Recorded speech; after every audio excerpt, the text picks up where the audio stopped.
a promise of forever. We walked into the big church and found a seat. At the very front, there were big bunches of colorful flowers. They smelled so sweet. Soft music played from a giant organ. The church was filled with people in their best clothes. Everyone was excited. We were all waiting for the bride. Suddenly, everyone got quiet.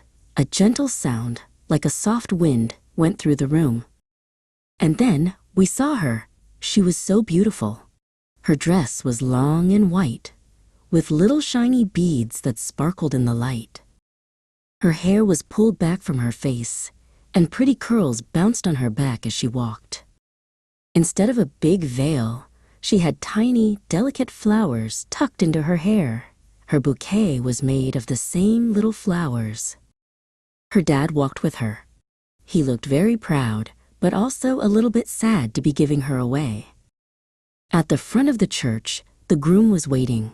He had a big, happy smile on his face. He took the bride's hand from her dad. They looked at each other and smiled big, happy smiles. The minister said some nice words and a prayer for the happy couple. Then, someone sang a beautiful song.